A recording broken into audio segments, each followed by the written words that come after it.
Hi, hello everyone, and welcome back. I'm so happy you're joining in for this little video.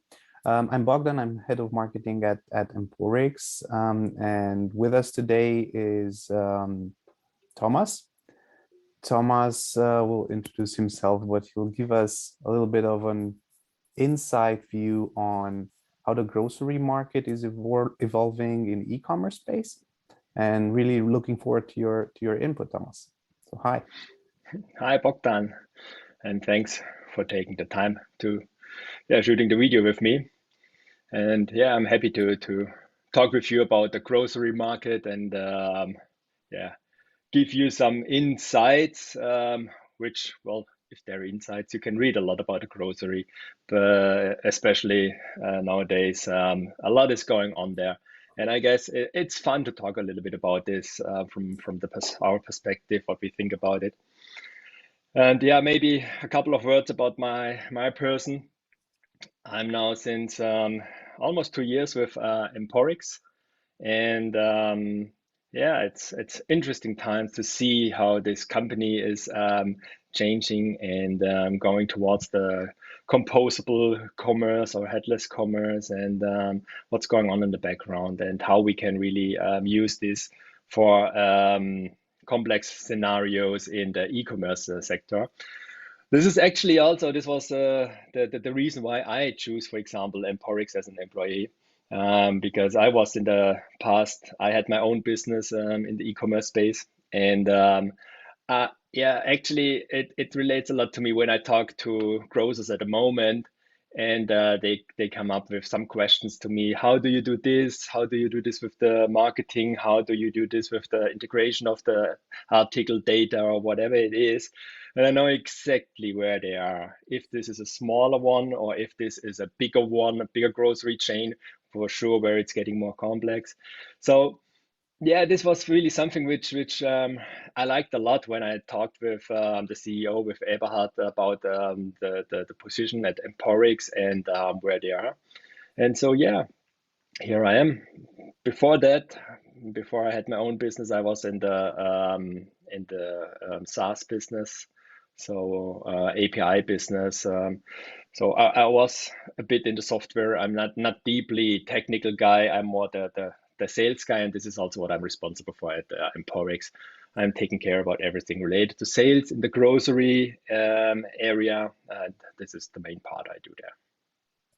Yeah, and well, you talk every day with grocers, and of course you have your background experience. But as things evolve today, and how things are changing, especially after the pandemic, I think grocers are facing a huge lift in digitizing their efforts and in going online.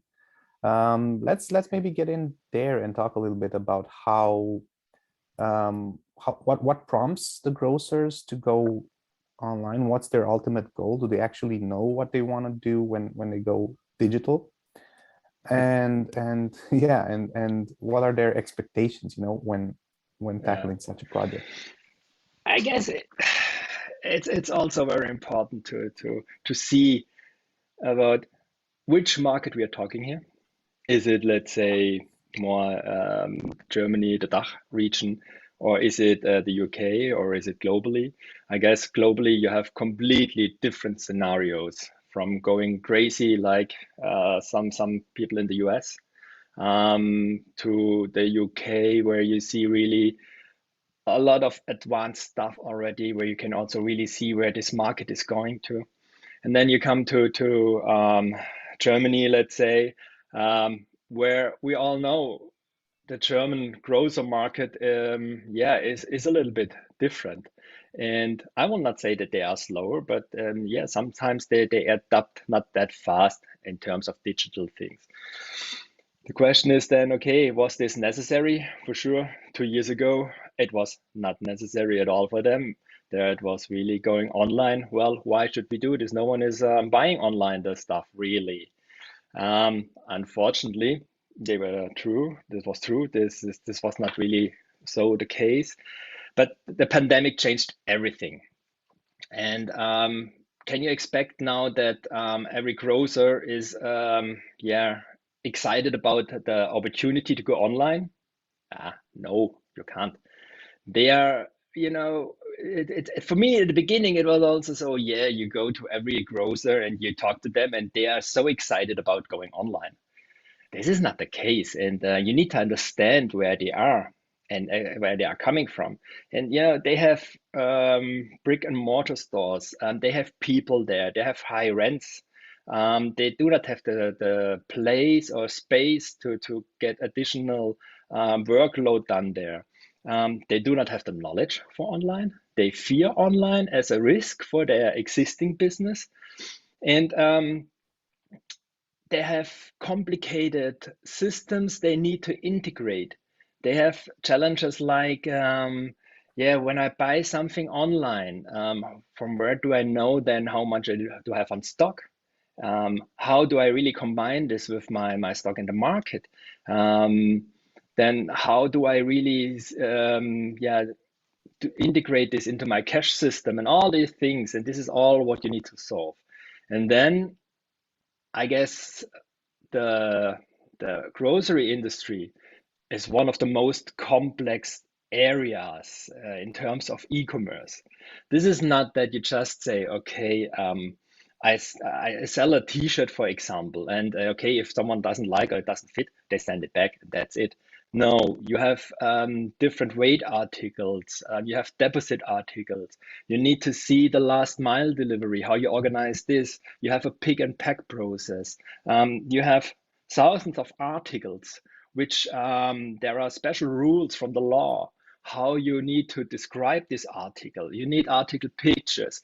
When you look into the ERP system from a grocer, you see cryptic data in there. You can't use this data for online. And these are really challenges they have at the moment. And honestly, I was in a meeting with a big German supermarket chain, and I thought really, hey, with our small software, what we have here, they will laugh about us because they have this all. This is all in place. And then we came to this meeting and introduced it to our capabilities of the software. And this company was really so, wow, really? Hey, you can do this, and we can do that and that. And hey guys, yeah, this is for sure a complex scenario, and it's not a software you get out of the box. But yeah, we can do this. And there I realized where they are, and that you really take them and then talk with them and then and see where they are really, and then you need to bring them to the next level, and you need to do this step by step by step. And yeah, it's very important that you talk to people which have a digital mindset. If they don't have a digital mindset, if they see online as a competition, this is very difficult then. Yeah, yeah, and I really believe and I can understand how Yeah. grocery would be the most complex scenario for online commerce. Like if I buy half a kilo of strawberries, there's, I You cannot can send them buy. back if I don't like two of them. I cannot pick them up myself. Then Actually, it you has to can. be weighted, and it's never going to be really half a kilo. It's going to be like 476 grams. Well, if you And have a good software, this software will allow you to have half a kilo, for example. But then there's the okay, next challenge because you need to have this strawberry. You can't put it on the bottom of the box. It needs to be on the top of the box because otherwise you will have strawberry juice. And when packing you it, need to exactly. have a pack list and a pack list which really organize this also for the packer so that they do not need to think about this. So they see immediately, okay, I need to put the heavy stuff on the bottom and I need to put the sensitive stuff on top of it. I always have this problem when I do my shopping. I'm very careful when I'm placing all of the things in the basket, but Yeah, then after paying for everything and putting them in my bag, yes, it's a mess. It's like eggs and exactly, strawberries and bread, and that's going to be much. Yeah, I never actually exactly, thought about that. Yeah, exactly. that's really complicated. Yeah, Um, well, and then this brings me back to the actual idea of shopping online. So with the yeah, pandemic, I remember I started I had to start shopping online because we needed to be indoors. And it was a commodity. So it was more comfortable, not a commodity. It was easy to just pick the items out. And I was really happy, got them in a couple of hours without lifting a finger, you know.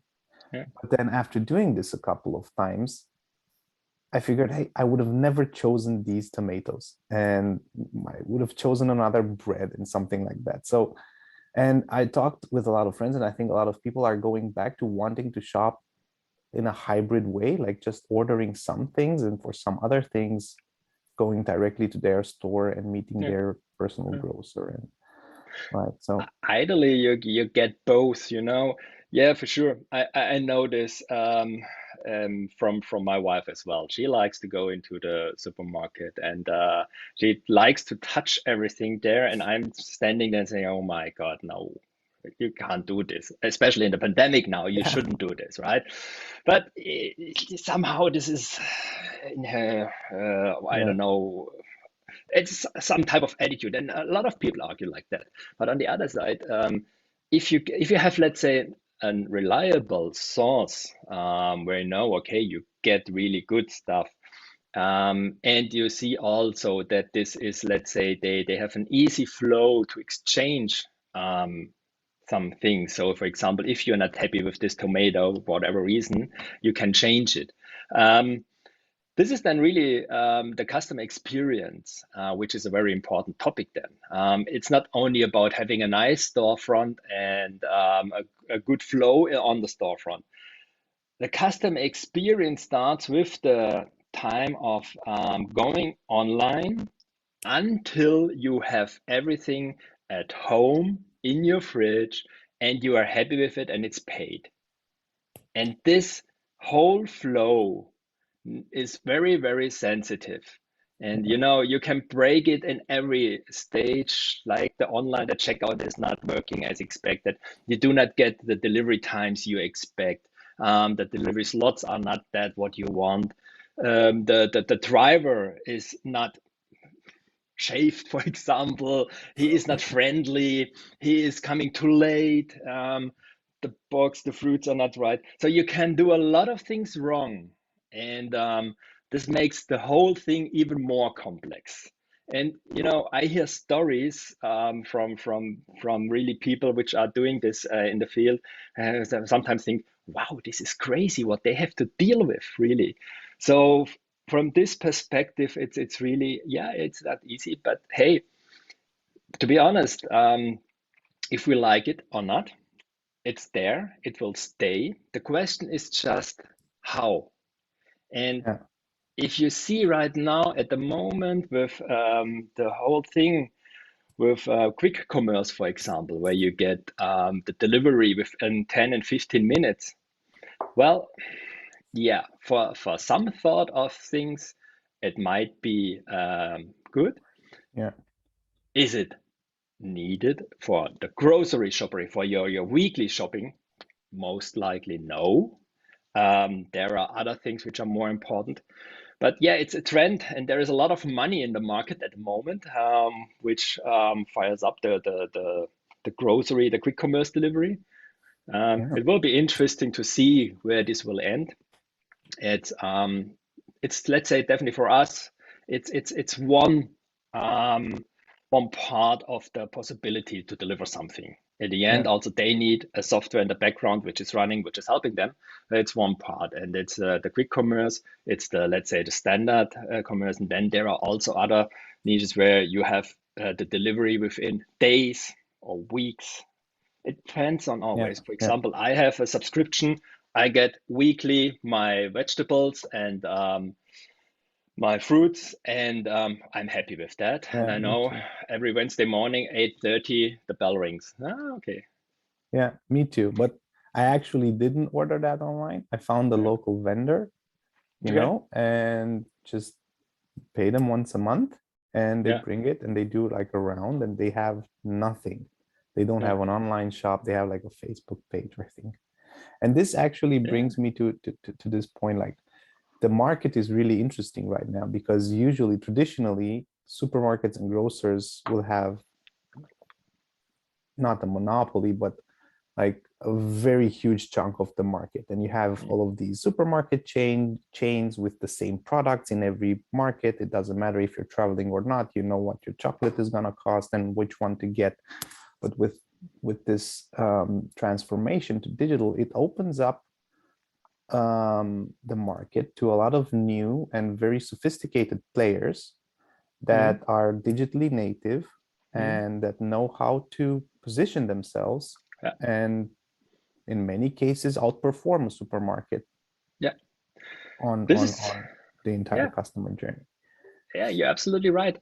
This is very interesting to look at the moment. So yes, for sure, the traditional supermarkets, they are there. They know their places, and they have a certain range where they sell. Right now, at the moment, I think they see these new kids on the blocks more as okay. This is an addition to what we're doing. We can use them sometimes also for delivery. That's it. But there are new players coming, like a Knusper, for example. If you look at them right now, they have a lot of money in the background, and they deliver out of dark warehouses, which are organized with automatic systems to make everything smart and smooth for them. And yeah, their rollout plan, they started in Munich. They start actually next Monday, 14th of February in the Rhine-Main area here. And then they go to Hamburg and so on. And the interesting thing is that they are not only start with, let's say, one city like Frankfurt, then, for example, they really add additional cities to it. And what they do is then really that they have really local products. So it's not that they go to whatever, an Rewe or an Edeka and shop there. They have their really local producer and have a quite interesting sortiment then also. And I believe, this is my belief now, my personal belief, this I see them really as a competition to the standard supermarket because they take care about the customer experience extremely, because if you do not find something on the website there, you just send them a message and they look after it if they can really source it. They have quite good and also a very economic delivery fleet. So yeah, it really it looks good, and yeah, for sure, it's you sit at home, you type in your order, and the next day or within, I guess there are 3 or 4 hours, you get your delivery if you are in this area. Yeah. And this is something where I say, okay, guys, this can change the landscape here. I don't think that a gorilla or whatever quick commerce there is, that they will change the landscape. That's not the thing, because I never order my weekly stuff at a quick commerce thing. But something like a Knusper, if there are more like them, there are Knusper or Frische Post or whatever the name is there, this can change the landscape. And then Mhm. it's getting really, really interesting how the traditional supermarket will change their behavior. Um, and hey, not to get me wrong, they are already doing a lot of things online, but it's not that easy for them as it is for a Knusper, for That's example. that's what I wanted to say, because I Yeah, think like if you were to start an online grocery business from yeah, scratch, you would think about the entire process and you would choose your vendors yeah, based on the tools that they use and if they're able to sync yeah, with your systems and build it up so that it yeah, works. yeah, Um, but I don't think larger chains have that luxury. They have a million legacy products in place, right? That's what I think, and they work with a lot of vendors well, and suppliers which have their own systems. And how do you go about and yeah, but work with all of that? look at Walmart. I, Yeah. this is the role model in how you do this, really. If you look at them, and hey, what is the difference between a Walmart and other supermarkets there? And again, without that, I can prove this. That's again my personal opinion. But there is a digital mindset coming Mhm. from the top of the company down. And without that, it will be very, very difficult to make such decisions and to go this way with the digitalization, because you need to invest. You will not have immediately in return on invest, and you need to have the right people for that. maybe you need to also invest in developers. So I know that big supermarket chains, they have their own development departments because they need it for the ERP systems and all the technique. They are very much advanced with technical things. Just when it comes to specific things with e-commerce, there's a completely different scenario there. But they need to have this digital mindset to say, yes, it's not the competition, it's an addition. And how can we make the best for our customer out of this? How can we really ensure that our customer has the best experience, irrespective if he goes into the shop or if he goes online, if he do click and collect, whatever he wants to do, we need to make sure that they have the best experience. And as said, Walmart is for me one of the top there. When you look into this, there are others for sure which are doing this also very, very well.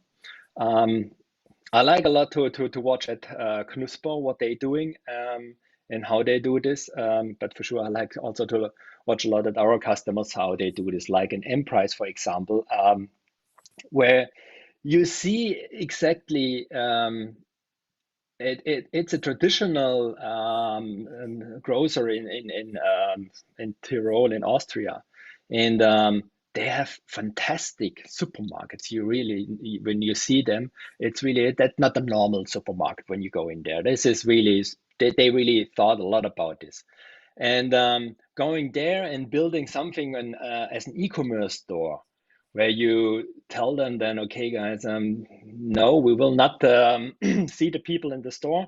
We will really deliver them online. This is also for them a major mindset change, and I'm really happy that they did this because they did also a great job with building a great customer experience on the website, on the storefront, but also the services around. And this was also something where we also learned a lot because you saw really the challenges which come up for such a growth, or what they need to deal with and how you can to integrate this. And there it was extremely important for them that they have a software which adapt to this, which is not a monolith, which is a microservice and which can really adapt to the different systems or requirements from the customer. And let's actually get into that a little bit, because there's a lot of things I'm trying to figure out how to solve. Because with a normal e-commerce shop, you have one warehouse, all of the orders come from everywhere, and you send it out from there, and you have one ERP, and then your product list. But when you have, like, let's say not 100 stores, let's say you have 3-5 stores around the country or city, how do you manage that in terms of, where do they order from? Where does the product come from? How does that work? Yeah. Well, we had exactly this case at Emporix, and they have 300 stores across, I would say, mostly in Tyrol, but across Austria and South Tyrol. And that was the same, that they really want to pick from the local store as well. They have a dark warehouse, but they wanted also to help the local stores. And so they implemented a system where you have multiple sites, and these stores have their own possibility to show what is available and what is not available. And it's all via the software that we can really show for each store the availability, the different products with the pricing to it. And then in the background it goes all via then the order management system, so that they can deliver then also from the different stores or from the dark warehouse, wherever it is then. But you need to have something which you can really deal with this capability. Okay, so basically you're having like one online shop for every store, or one specific site. You have not a shop for each store. You have one specific site then, which where in the background also the products are, and where you can really say, yes, we have 10 bananas available in this store, we have 5 bananas available in this store, we have 0 bananas in the other store. And then also on the website, okay, if someone wants to have something out of this store, or maybe someone only just want to check if this is available, then you can really show them, yes, it is, or no, it is not. Hmm. But at the end, the checkout, the cash system, let's say the checkout, is the same. It's just one checkout, multiple sites, which goes into one checkout then. Hmm. Okay. Yeah, and then into one cash system from or one ERP system from the grocer. From the grocer. And this is basically only possible with a composable commerce solution. Let maybe for the people watching, let's just give a high level I would intro not on say what it's this only is. possible with a grocer with a composable commerce solution. There are other systems in the market which are, let's say, monolithic systems, which also can do this. Mhm. But if you want to change something in the system, it might be, not, it might be, it's a bigger challenge to change something in a monolith. With a composable commerce, extreme example, if you don't like the CMS system and you want to switch to a new CMS system, yeah, where's the problem? Just switch it. Go with the new system, prepare everything as you need it, plug it into your commerce system, into your platform, and you're done. This doesn't affect then the other systems because they're really decoupled from each other. Mhm. And this is then something where you can, for the future, you're really future-proof with something like that. Um, might be that it's a little bit more complex for you to deal with that because you do not have one system, you have many systems, but also this is something many systems or services which you need to integrate, which then normally also starts to get a bigger complexity. But therefore also this is what we do. You work together with partners which take care about this. That Mhm. for the customer, this is really in a proper shape that they know what the customer wants to achieve, and then they orchestrate this for the customer as well. All right. So basically, you don't have to solve all of the problems or think about in what the market is going to look like in 2 or 3 years, um, and not Yeah, worry that you have to recode your entire system. You basically have some freedom there, and then if yeah, a different type of checkout or a yeah, face ID shopping comes up, yeah, or people start shopping for bananas in the metaverse, you're yeah. somehow enabled to implement or integrate those systems and have less. Yeah, you're right. We started with one supermarket chain in Germany here, and when we talked to them the first time, well, they had big ambitions. And I said, so wow, this will be interesting if they really want to do this all at once. Um, it will be really interesting. Um, and then when we started to talk about this project, we really figured out, okay, let's start really small because, as I mentioned already, there was a digital mindset in this company from the one side, but there was another side which was not really that digital advanced. And it would be a disaster if you go in there and turn everything around immediately and make the complete big system change. And so what we did there is really we said, okay, hey, easy, let's start small. Really, let's just start with a small store and then go step by step. So means add new stores or add the ERP system or add additional payment systems. And actually what we just now talked about is to integrate an NFC reader because they have an customer which is a bigger house with 800 people, inhabitants there. And these people, they have NFC readers with the data, and these are older people, and they want to really go into the storefront with their NFC card. So they need a reader, then they go in there. We have a social login, which we can also use for other authentication things, and then they can log in easily into the system, which is very important for them. So this is then also something where you can easily integrate and adopt the system, and this is then something you can do step by step. And as soon as something new comes up, that's nothing you tell the customer, no, it's not possible. Everything is possible then. It's just a matter of, okay, how can we do it for you, and who is doing it then? Okay. So this Yeah. is the advantage of an composable commerce system, that there's a lot of options and possibilities. And when you really, you know, it makes a little bit the challenge for us in sales, because we do not go out and tell them, okay, we have this product and we sell you this, this, and this, and this. We can't. The first thing what we ask normally is, okay, what do you want to achieve?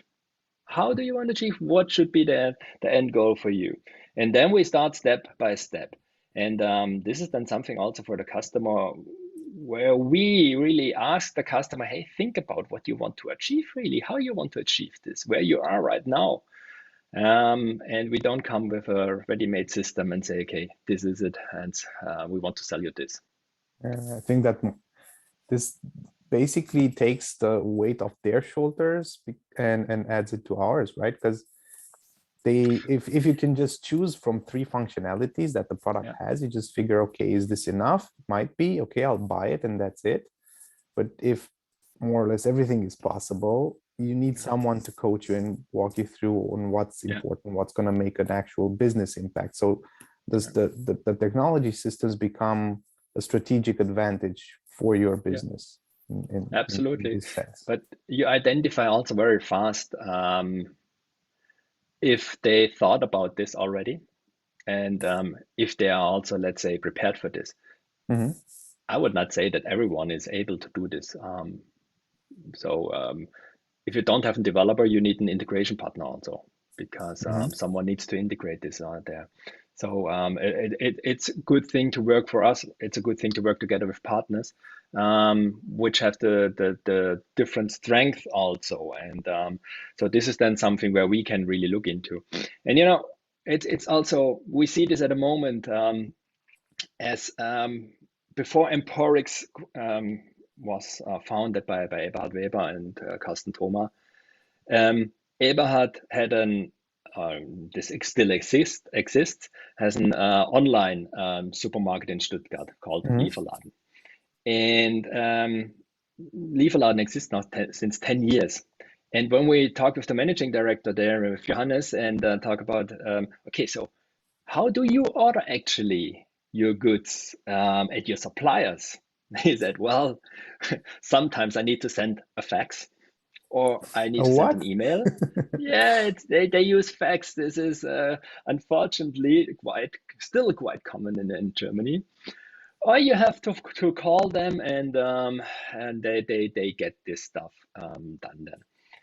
So we are far away from digitalization there also. So it's not only that the supermarket wants to have an online setup there. It's also for the B2B wholesale, for example, in the grocery area, very interesting to have something which they have a digital setup where there's customers, in this case then the supermarkets, can order online, because this is much more efficient. They save time, which they can use for other things. They save for sure then also money with that. So there's a lot of advantages there, but for sure you need a system which can deal with again, also the complex processes, because there you need to have different pricings, different contracts, different order topics, whatever it is, what they require there.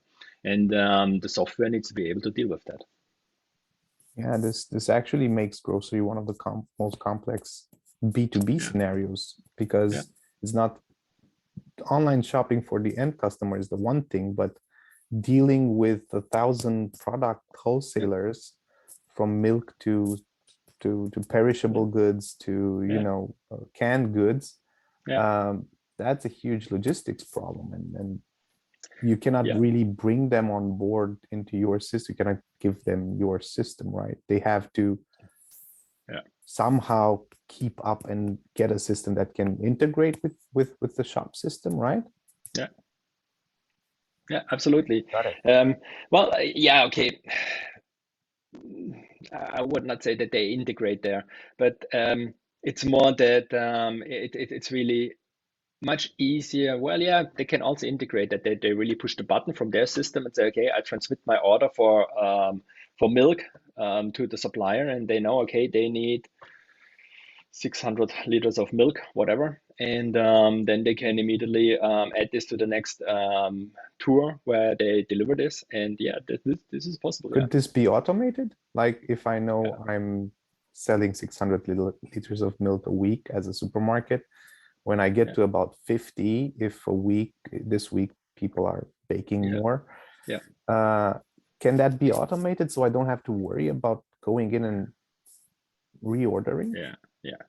So modern PIM systems, for example, they have this functionality in there that you reach a minimum order quantity, and then exactly this workflow is happening then. And this is also something where we are really looking very strong into at the moment, that we have the capabilities to give our customers the possibility to make decisions based on data. Mhm. Means data they have in the system, they have from the customer interaction, and based on this, they can then really make decisions.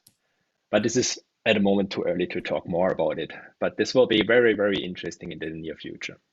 Yeah, because now you have access to all of that data. It's not just a Yes, bunch of phone yes, calls and orders of yes. products. You know Data how is much you gold. ordered. Yeah, of Yeah. course. And And also then for the B2B suppliers, there, if they have the digital process, they have the data. And with this data, they can really start and get an automated process. They can make decision based on this data as well. Mhm. For sure, they will do this now as well. But we all know how complicated it is to add something to an Excel sheet, for example, and or have it on paper, wherever it sits, and bring this all together so that everyone can look at it on a consolidated base. And then you just have the figures. You don't have any recommendation there. And if you have a nice KA system in the background, which also tells you then, look, if you do something like that, and if you order this and this, and then that frequency, you might get a discount of this and this. Did you consider something like that? Yeah, That's the things which can happen. that's really the next level. Yeah, yeah. That's great. There, I guess there are some which are really already looking into this, and it will be really, really interesting to see them. No, other verticals and other industries that Yeah, yeah, are doing this anyway. yeah, yeah, So it makes sense to add it to yeah. grocery. Well, let's switch gears a little bit and talk about like what or who do you talk to on a daily basis? Who's the champion in a grocery place? Is it the owner that needs to have this ambition to bring their store digitally, or Yeah. who's It the depends right very person? much. Yeah, it Mhm. depends very much on the size of the customer. Um, Easy one, startup, sure, it's the founder. Normally, there's no one else, and you talk to them. Let's say um, Edeka, take one of these.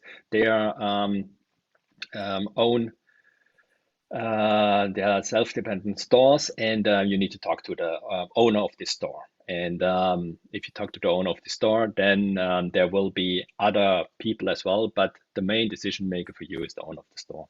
And then if it's getting bigger, this is then as in every complex B2B sales, um, there is a committee where you have different decision makers in there. You have to have a champion normally. Um, and ideally, the champion is the owner of the company, because then you know there is the digital mindset. This guy is behind this. Um, or you have, let's say, normally a managing director, you have and someone who is responsible for e-commerce, and you have for sure also the person from IT.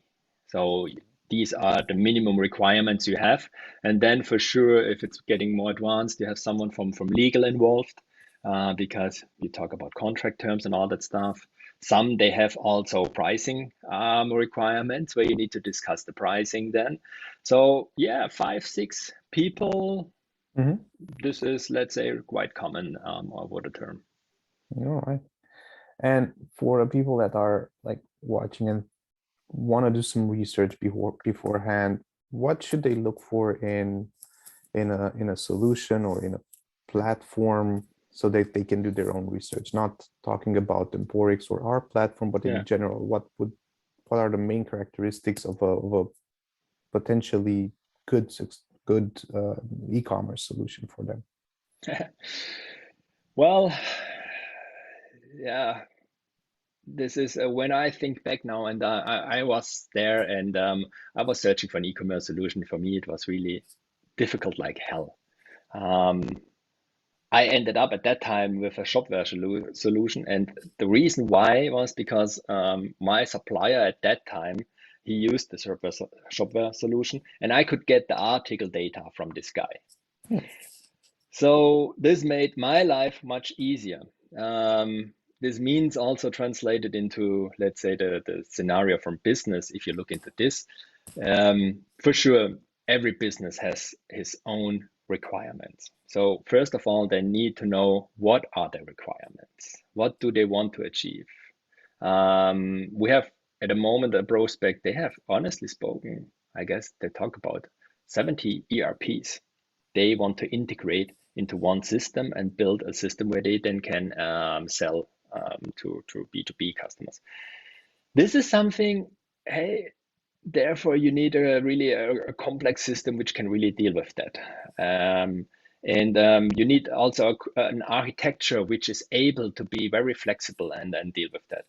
So yeah, there you see already, okay, some of the systems they will immediately fall out of your research. But at the end, really, you need to know what you want to achieve. You need to have your requirements, and then you really need to see, okay, who can really deliver this to me at the best, and how do they build the infrastructure? Is it future-proofed? Is it cloud native or is it on premise? Some of the people they still want to have it on premise. They have the reasons for that. Yeah, but this is something you need to decide what you want to do there and what you want to achieve, and then yeah, you need to do your research and then find the best supplier for you. Okay.